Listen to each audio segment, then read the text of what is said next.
So I'm possibly going to give a really annoying answer here. I'm an early bird. So I tend to wake up at around 5 a.m. And it is my most creative time. My dog Indiana is still asleep. The world still feels a little bit asleep, but there's that promise of something on the horizon. I have a house, as you can see, with lots of windows. I have a creative space, which you can also see there, with lots of paints and journals that have nice sort of textured paper. I quite often make a cup of tea and light a candle, and I give myself, if I'm lucky, 2 hours. 2 hours.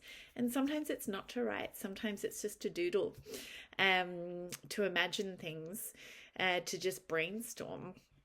But I get up early. That's how I fit it into my life.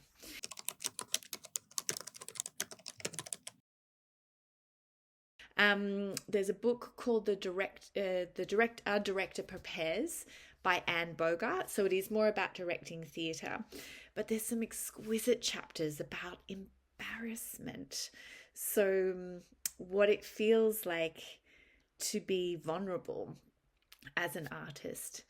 There's a really lovely chapter that sort of equates approaching creating something like having a first encounter with someone that you're attracted to.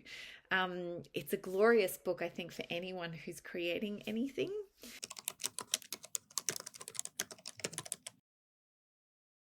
So I think there is something that I use a great deal that I'm actually looking at on my wall right now. It's called the feelings wheel or the emotions wheel. And I encourage actors and writers to think about the complex multitude of feelings that all human beings can carry about one topic.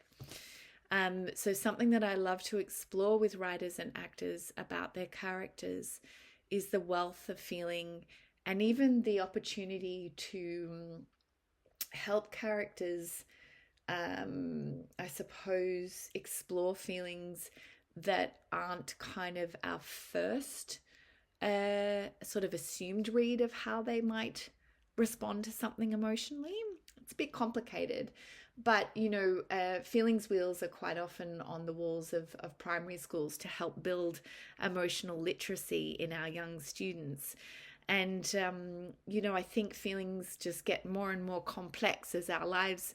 I mean, children's lives can be extraordinarily complex. Who am I kidding? But, like a person can absolutely love someone and do something utterly terrible to them. I was working on a monologue from the amazing film Monster. And, I was talking to an actor just the other day about the circumstances that led that real life character, actually, that the film's based on, to murder 7 men.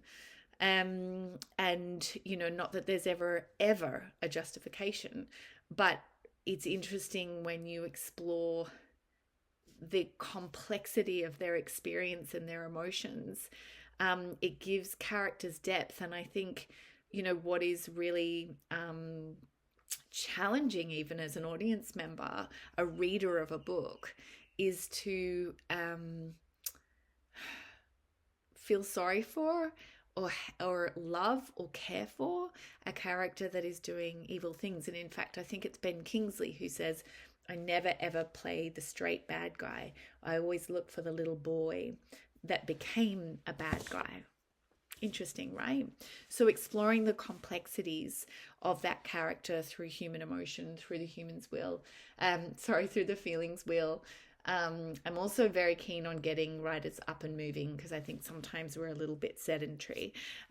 So as a little bit of a tease for what's to come in my course, there will be some physical work exploring character in the workshop.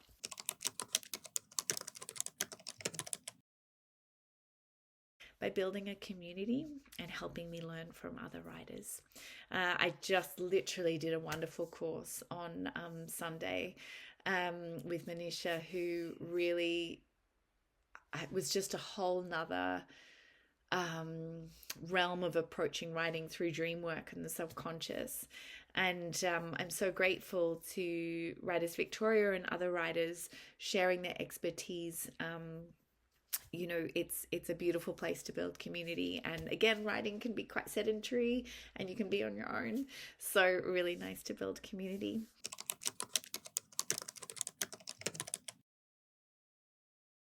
Yeah, I've been very slowly writing a script